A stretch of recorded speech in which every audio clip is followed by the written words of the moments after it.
taking a daily look at the biggest stories in Denver sports and interacting live with you, the Coffee Break fam. So sit back, relax, grab a cup of joe, and enjoy your coffee break. Here's your host, Rachel V. Hill. Happy Thursday, Denver. It is another beautiful day in the Mile High City, but it wasn't the best night for the Colorado Avalanche, who kicked off their 2024-2025 season in Sin City.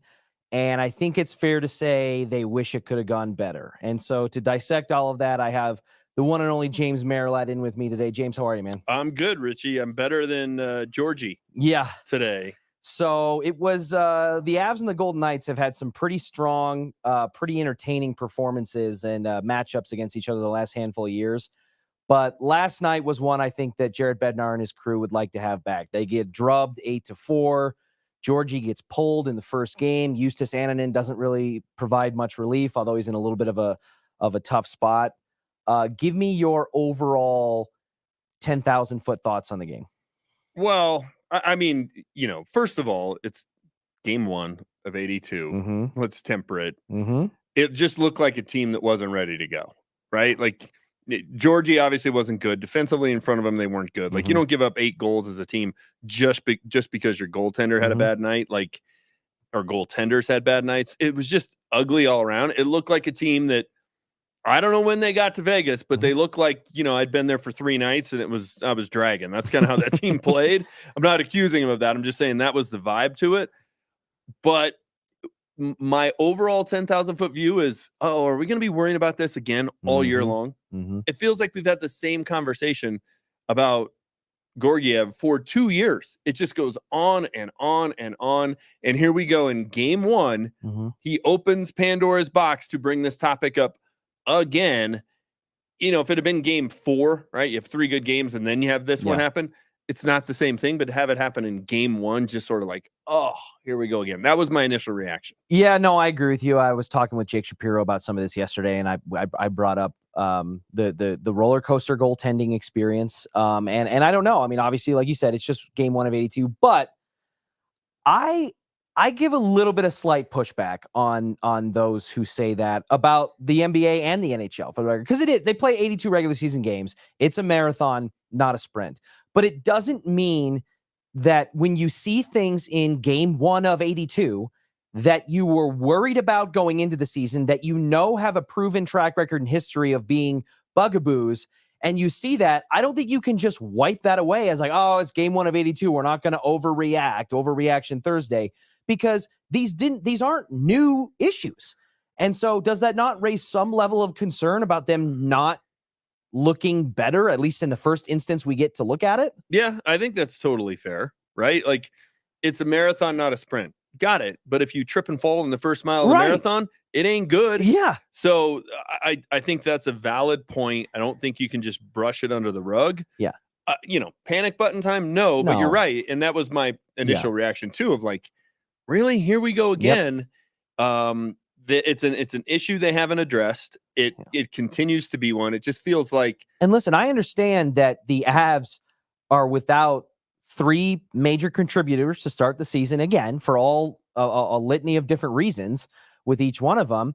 But it's not like Vegas returned everybody from last year. They lost 4 or 5 players, including their playoff hero from 2023 this past offseason. And so they seem to figure it out. Yeah, they were playing at home, but I mean, let's be honest. It's not home ice advantage. And I hear Will Peterson bang this drum more than anybody else. Home ice advantage in the postseason, but I would argue even in the regular season to a certain degree, it's not as impactful in the NHL. It doesn't seem to be as it is in other sports. No, I would totally agree. So why then, if Vegas has a ton of roster turnover and all that, why are they able to figure it out when the Avs, who, like I said, are missing some key pieces, and they did start some rookies last night, which can't be understated. But why does one side seem to be able to do it so much more effective than the other, even understanding that it's in a 1-game microcosm? Are you trying to bait me into putting Jared Bednar on the hot seat after 1 game? No. That's what I feel like you're trying to do. No, I don't feel like you need that hook to be baited, but maybe a little bit. I do think, though, and, look, the goaltending has been an issue. Even going back to when they won the Cup, we were worried about Darcy Kemper the entire time he was in Colorado. Like he might be the worst starting goaltender to win a Stanley Cup ever. Right. So I feel like this has just been an ongoing story, and now it's Georgie, it was Kemper. It's just, kind of the revolving door. It feels like Broncos quarterbacks. Like, who's it going to be this year, and who are we going to worry about? I do think, though, and I've had the same comments about Bednar and about Malone. If they get through the Nathan McKinnon tenure with just one championship, with just one cup, it's a failure. And it's not just that they only had one cup. It's that they never really got close. You had 2 of the 5 best players in hockey, and then you had 2 more that are arguably top 15, 20 players in the league. McKinnon, Makar, Rantanen, those 3 guys, to not get to another Western Conference final, to not get to another Stanley Cup final, like, I don't expect them to win the cup every year. Fine, you could even go with, hey, they only won 1, but if they have a Tampa Bay Lightning type run where in 9 years they go to 2 they win 2 cups, lose 2 cups, lose in the Eastern Conference Finals twice, you're like, okay, they're a juggernaut. For 6 years, they were knocking on the door. The Lightning were. Yeah. The Avs haven't been close other than the 1 year they won it. So that becomes the aberration. You got talent. So what becomes the issue?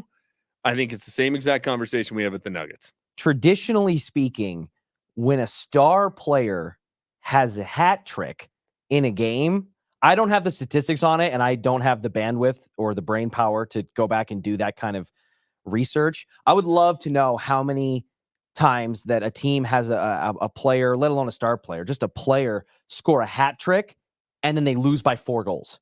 Oh my gosh. You know what I mean? It's got to be. It can't be very many. And that's exactly what happened to Mikko, who, by the way, no one loves a season opener more than Mikko Rantanen. He has, I was reading through a lot of the statistics and the previews and stuff before the game. He has like an insanely high amount of shots on goal, goals, assists, points in season opening games. He's just like comes out of the gate firing. And he did again. He scored a hat trick. But I caught wind of it this morning listening to Stokely and Evans with Mark Schlereth, that something I hadn't even thought about. And that was there's been some rumblings, and some of it has been reported by Adrian Dater, and it's been kind of floating around that Mikko Rantanen's camp reportedly is done negotiating on a contract now that the season is in place. Okay. And there is some speculation that could lead to him potentially getting moved during the season if the Avs are not willing to budge on it and Mikko's camp is kind of holding firm. And to be honest, he couldn't have had a better start in terms of leaning leverage back in his way, than he did. Or potentially it gets to the end of the season and he walks for nothing, a la Nazem Kadri.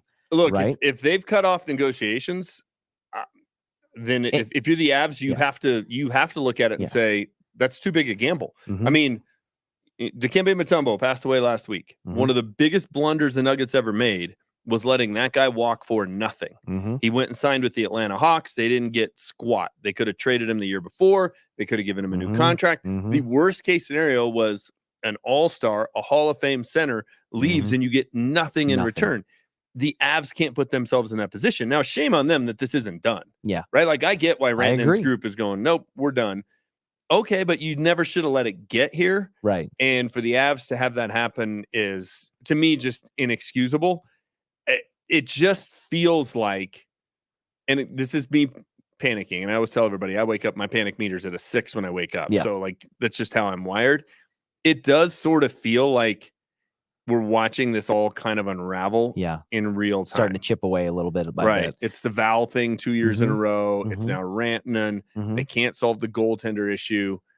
Like, I think it's more likely than not that we're going to look back and talk about how they didn't maximize the McKinnon era. That's more likely than they win 2, 3, 4 cups while he's in his prime. Sure. Yeah. And listen, it contradicts that notion somewhat contradicts the tone and the things we heard from Chris McFarland and from the Avs side of things, where it says, the phone's always on and it's this and it's that. Like, now that's the kind of tone you would expect to hear from that side of the negotiating table when they're being asked about it. So it's not, unheard of, but there is a part of it. And you talked about kind of the unraveling of it. It's, we say all the time. I mean, I said it, 30 seconds ago, that the Avs have two of the top 5 best players in hockey. And then they have a couple more who are, top 20 guys, fringe top 15. So you look at, the Avs have 4 top 25 players in hockey on their team. Well, hockey's a hard cap sport. It's the strictest of all. And it's hard to manage that. You don't get the salary cap gymnastics like you can get in the NFL or the deferred money in baseball and yada, yada, yada. So there is an element of it's hard to keep all these guys. And I could see a world where the Avs, who are still fighting for the light at the end of this Gabe Landeskog tunnel, and they still have Val Nichushkin and belief that that's going to see through to the other side and all that. And so if you're looking at it and it's like, hey, we paid McKinnon, we paid Makar, we've still got Landeskog's money on the books from when we paid him, and we paid Val an extension before all of this went down. How can we, if we're not thinking that we're going to let Val go, and we've made the decision not to do that, and he doesn't get popped again or kind of get in his own way again, can we pay Mikko Rantanen a big extension for what he's worth in that $12 and a half, $13 million per year range? And so I could see from the Avs perspective with Chris McFarland of them saying, like, I don't know if we can do this yet. We may need to see how this year plays out and try to go there. It's a gamble. And if something, and we hope it doesn't, but if something happened again with Val Nichushkin and he went back into the program again and allowed the Avs to get out of his contract without any kind of dead cap or penalty or anything like that, maybe all of a sudden it's like, okay, well, now we're definitely going to sign Mikko and we're more amenable to that.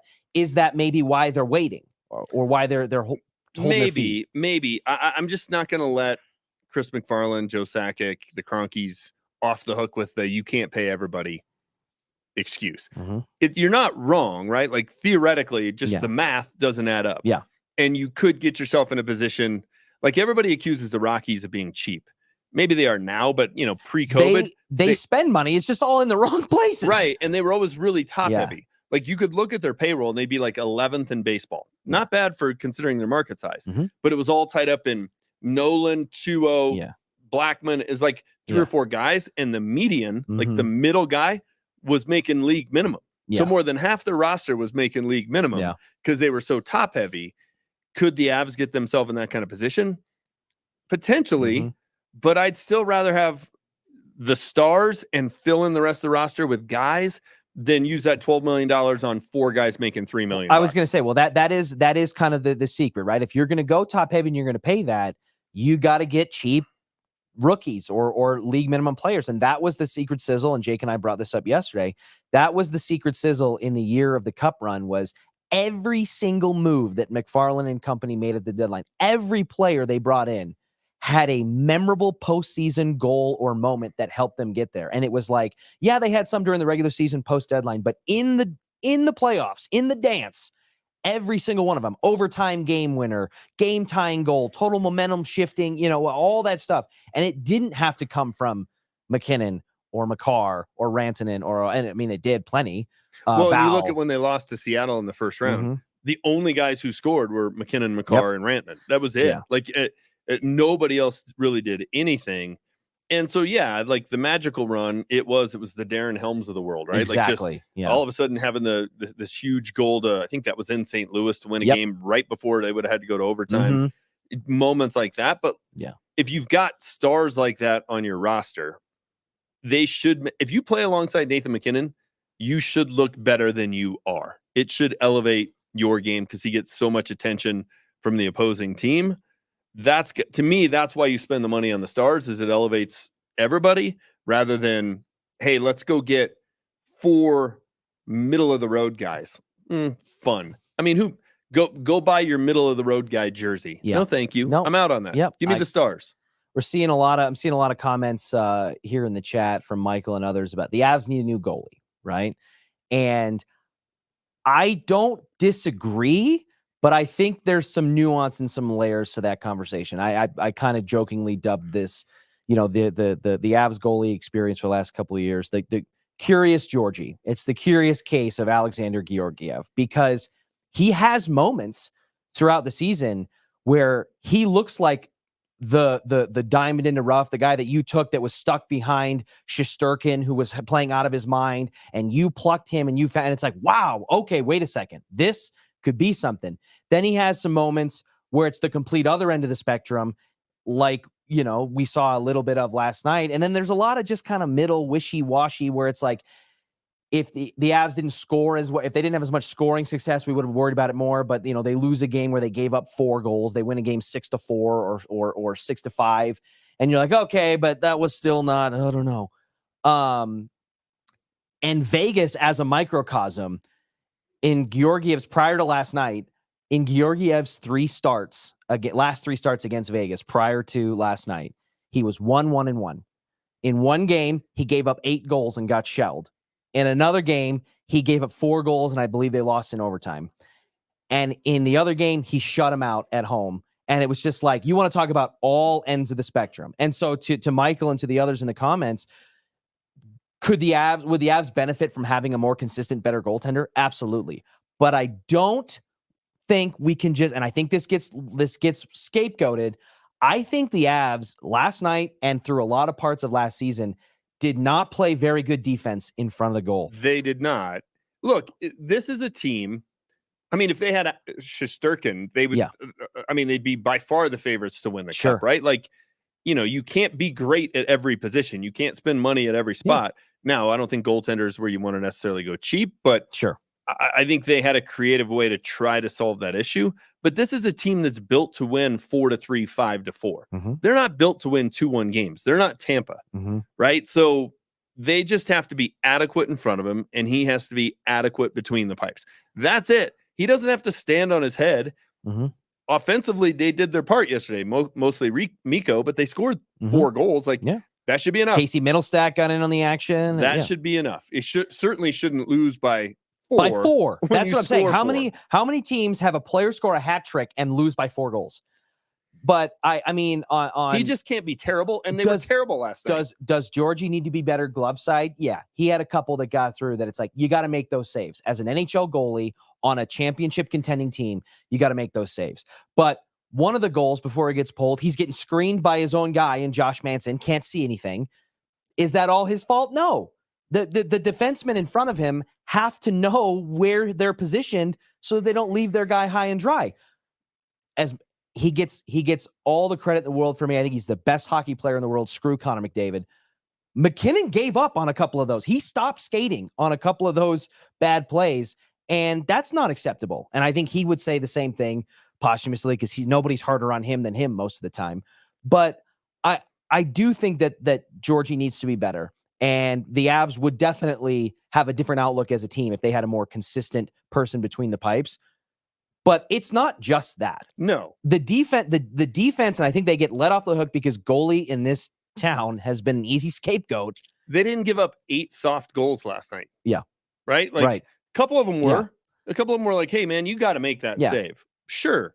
But what about the other 5 or 6? Yeah. I mean, there was a lot that went into it. And yeah, if you go back to their cup run, right? Like when Frankie would have to be in that. Yeah. They realized, hey, we got to step it up. We got to be better in front of him. And they were. He's half the size of Kemper. And it's like, hey, we got to make sure that. And they're and I don't expect them in game 1 to be diving in front of pucks and doing some of the things you do in the playoffs. But like you could see then they elevated their play in front of him.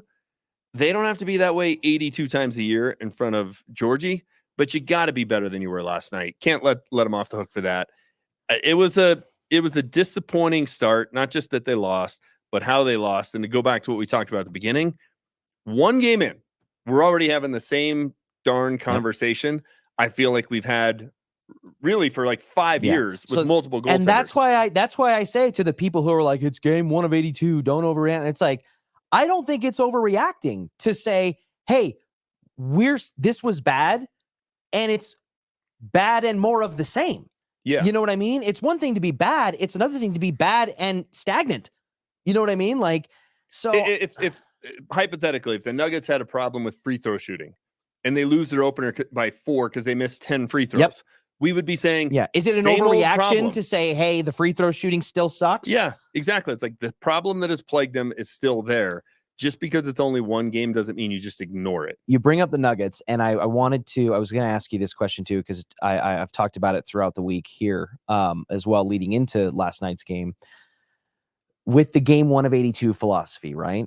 That philosophy that we went through last year with the Nuggets, the difference, the dichotomy between like, hey, push for the number 1 seed or seeding be damned, to get healthy, get into the playoffs, and trust yourselves that we're going to be able to beat whoever's in front of us because we're that good, right? Michael Malone pushed for the number 1 seed, and then the Nuggets didn't look so great. They looked tired, or whatever it is in the postseason. I don't. There's part of me that doesn't necessarily buy it either. They've never won a series outside of the bubble where they were the lower seed. Right. So seeding matters. Do you feel that the Avs, as currently constructed, and given the sample size of what we've seen so far, factoring in the parameters that are now with the 3 players they have missing and the uncertainty at goalie and all that, do you think the Avs can embody that same philosophy that a lot of people want the Nuggets to take, of just like, hey, don't be chasing a President's Cup, don't worry about the division, just do your thing, get into the dance, whether you're a 3 seed, 4 seed, 5 seed, 6 seed, whatever, get into the dance and just make it happen from there. Focus on health and rest and come out of the gates firing. Do you believe the Avs can embody that philosophy successfully? Yeah, because it works in hockey. We've seen 8 seeds win the cup. Mm-hmm. You don't see that in basketball. You just don't. Typically speaking, the higher seeded team wins for the most part. I know the Nuggets played the Heat, who are an 8 seed in the NBA Finals, but historically in basketball, the higher seed wins.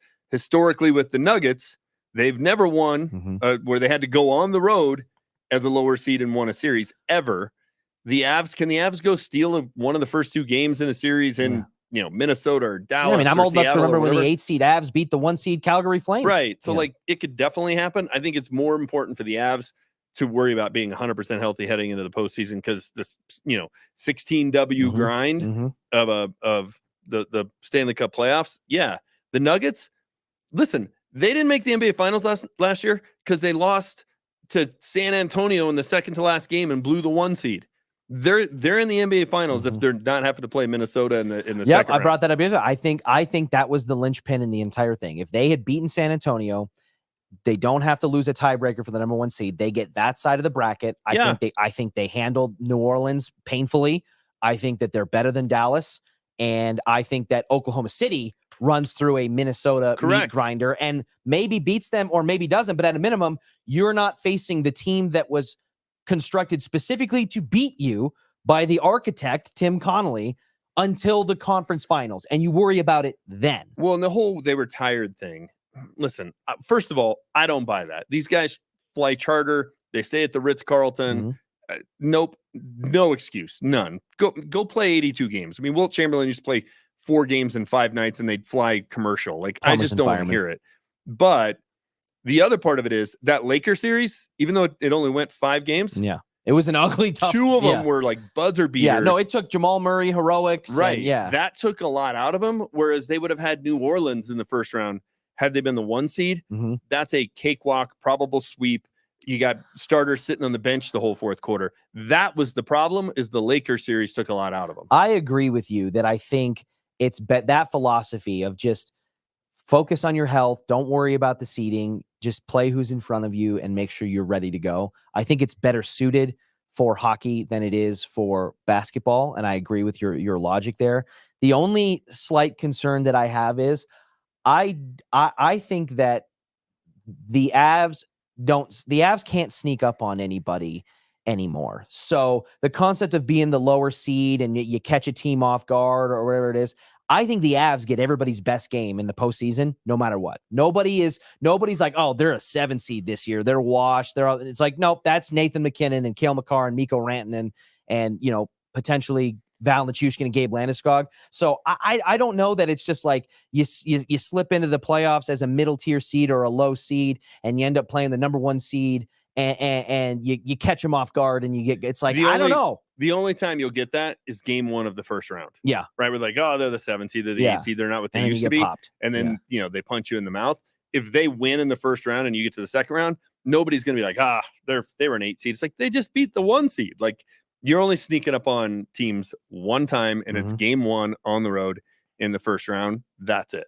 Speaking of sneaking up on teams and getting somebody's best game, we've got a Broncos game coming up this weekend that I think that the Broncos potentially have a chance to sneak up on this Chargers team, but I think you're going to get the best game out of Jim Harbaugh because of the dynamics of what went in with the head coaching search and all that. And we're going to get a glimpse at what might have been. We're going to get another one of these handshakes here between Sean Payton and Jim Harbaugh. Yep. Had to go back a long way to find that photo. And I am fascinated to see how this game turns out just on the field too, because there's a lot of dynamics on the field. Can the defense continue to play at the high level that they played? I mean, we talked about it last year with the insane turnover streak that they were on. It was like, how far can they keep this going? This feels a little more sustainable because they're not doing it through fluky, unbelievable turnover ratios. It's really just more like collective team swarming defense. It was a little fluky that they got a 100-yard pick six to prevent themselves from going down 17-3. But overall, I'm with you. Here's what worries me, though. All this talk about what's the nickname for the defense, and are they going to come up with their own nickname? It was like 10 years ago, and the Rockies had a good start, and they were playing great defense. It's like, we're going to call ourselves Coors Shield, and they invented their own nickname, and then they went, like, it's 5 games in. Let's not be making our own nicknames at this point, fellas. Now, I made the playoffs since 2015. Right. I think that's fair. Don't get caught up in your own press clippings either way, right? Because I think what's made some of this work in terms of like a nickname or an identity or all that stuff is that I think this is a group of guys who know for a fact that locally and nationally by a lot of people as a team, they've been overlooked. I mean, James Palmer brought it up with me earlier this week. He's like, how many Bronco fans, casual or otherwise, let alone people in other states and national, how many Bronco fans could name 5 players on the defensive side of the ball? You know what I mean? He brought it up. He's like, I don't think it's as many as you might think because they are kind of this, they've jettisoned the star power. There's no more Justin Simmons. There's no more premier edge rusher, you know, all that stuff. You've got some draft picks that recently that guys might remember. Well, I may have to do a coffee shop survey. Yeah. And sounds like how many people can name half the starting defense. So but 6 or more. But here's what I like about it is I think they know that. And they've come out and I mean, let's be honest, when you're putting out when Alex Singleton is the face of your pregame graphics and your stadium banners and all that stuff, holy hell. You know what I mean? And that's no disrespect to Alex Singleton. But in terms of that's not Devin White. That's not TJ Watt. That's not, Devin White just got cut. So maybe that wasn't the best example. Yeah, but no, I hear what you're saying. Like he's for the most part, on most teams, he's a guy. Yeah, exactly. Right? He's a guy. He was that in Philly. Alex Singleton was. Yeah. He was the team's leading tackler every year. He's a 0-time Pro Bowler. Right. And he's the face of your defense. I think that they know that. And I think that that's it. I think that is a non-manufactured chip on a lot of those guys' shoulder. And it reminds me of, I was telling Jake yesterday, I went to Michigan State. I spent 4 years in the state of Michigan. And during that time, the Detroit Lions kind of became like my guilty pleasure NFC team to kind of enjoy because it never really conflicts with the Broncos, who I grew up with and all that stuff. And I just loved Matthew Stafford. And that team specifically, they were bad all the time. Stafford was like Drew Brees early on with the Saints, where he was throwing for 4,000 or 5,000 yards every year, tons of touchdowns, and they were 4-12. Right. Because they just were terrible. But it was like Megatron and this and that. But they embodied the identity that Detroit kind of has, which is it's us against the world, and it's old school muscle, and you know what I mean, gritty and all of that. And it feels this Broncos defense specifically reminds me of that kind of vibe of yes, we have Pat Surtain. There's no TJ Watt on this team. There's no Myles Garrett. There's no Aaron Donald type player. There's no like marquee whatever. It's a bunch of middle tier, middle round draft pick guys who are coming together and balling. And I like that. I do too. It's the lunch bucket brigade. That's what they are. Yeah. So, and that is why it's working to this point. It's the sum is greater than the parts. And you can win short term with that, of everybody do their job and, the selflessness and all that kind of stuff. Over the course of time, talent eventually wins out. Yeah, I think this is what because this came up as well. I think that in terms of an identity of a team that maybe doesn't have a lot of star power, but they come together, they are cohesive and all of that, and they win a lot of ugly games. The Pittsburgh Steelers, yeah, especially playing in that AFC North division where every game just feels like a rock fight. You know, they're winning games 17-16 and 10-9 and, you know, all these ugly battles and stuff like that. But it comes to the postseason and all of a sudden you're a wild card team and you're playing a high octane offense like the Chiefs or the Ravens or the whatever, and you just can't keep up. Speaking of, I actually think, contrary to how it started at the beginning of Mahomes' tenure, I think the Chiefs have become that team sneakily over the last couple of years where they have star power. They have Mahomes, they have Kelsey, they have Chris Jones, you know, they have other stuff. But they win a lot of close one-possession, ugly games, or where they're losing in the second half until 8 minutes left in the fourth quarter, and then they kind of pull away. I think that identity comes more from the fact that they've won enough championships, and they have so much belief in themselves that they're never deterred or scared whether they're down. It's almost like a weird mirror of the Tebow time identity of like, we might be down 14 points with 7 minutes left, but it's okay. No panic. You know, no panic. The Chiefs, because they have Mahomes and they have all these guys that they know how good they are. So it's a little bit different than the Steelers, but I think that the Broncos are inching toward that kind of identity. And when you say it's sustainable in the short term, I agree with you, but I agree with you in concept, but I think that the defense can continue to play that way. Because I think that some of these guys on defense that aren't really big names, I think they really are just talented. But what makes it unsustainable is if the offense can't keep up. Correct. That is what makes it not sustainable. We saw it after Super Bowl 50 when they kept trying to win with defense. Like you can't do that year after year after year. Yeah. That's number Pro one. Bowl alternate Trevor Siemian. And number two, I don't think this defense has a ton of talent. I think they have a bunch of guys that play hard, play well together, do their job, and it's working for now. I'm not convinced that that this same group over the long haul is going to be able to sustain this. So that's two reasons why I don't know that this formula is going to work long term. But hey, it's working now. Let's be on board. If they win Sunday, they're 4-2. We're not just talking, hey, is this a playoff caliber team? We're talking, can they catch the Chiefs? That's the conversation if they win on Sunday. How about this? They win on Sunday. They're 4-2. They turn around on a short week and they're getting ready to play the Saints with Spencer Rattler. Correct. Right? And then they play the Panthers. And then they have a mini bye to prepare for arguably one of the worst teams in football, even with Andy Dalton or whatever's going on there. They have a chance now, and obviously we're getting carts way out in front of the horse. But if they take care of business on Sunday and then they hypothetically win what should be a winnable game with a rookie quarterback, late round pick, making his first start, and then they have 10 days or so to prepare for Andy Dalton, the Red Rifle, and the Carolina Panthers. Now they're 6-2. 6-2 is definitely on the table. They're 6-2, and in this scenario, they're 6-2, and they clear their preseason over/under win total in 8 games. Okay, and now you are talking about, because the Chiefs are undefeated right now, but they're not going to go 17-0. If you're 6-2 with 2 games still to go against the Chiefs, the conversation is, can you catch Kansas City? Yeah, because you turn around after the Panthers, you turn around and play Baltimore and Kansas City. You'll get your first crack at the Chiefs.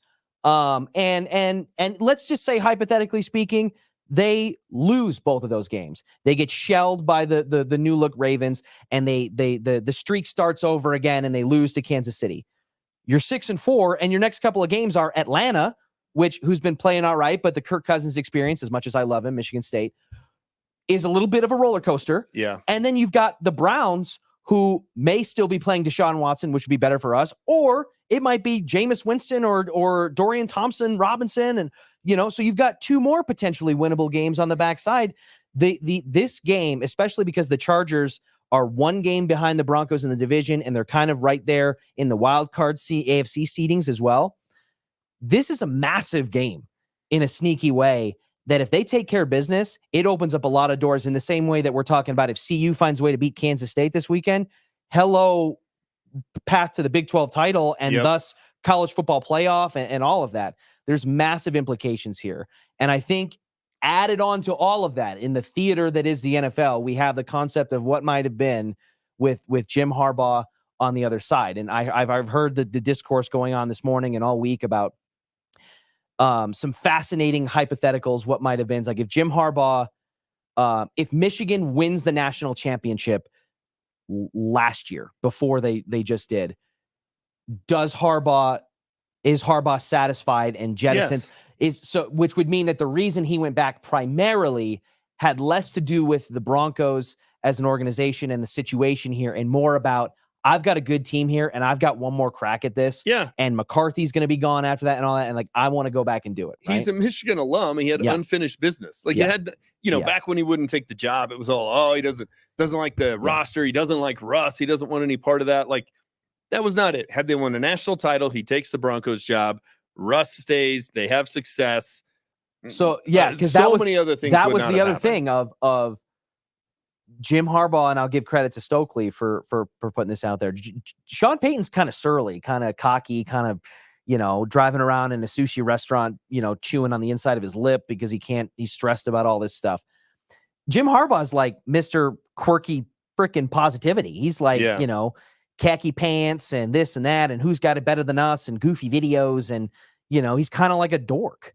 But in a way that resonates weirdly, like more than you'd think.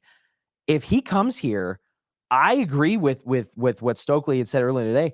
I don't think I don't think they take on the largest dead cap in NFL history and jettison Russ. No. I think they have a bumpy, rocky, probably near the same, 8-win, 7-8, not maybe 9-win season last year because everything's so new.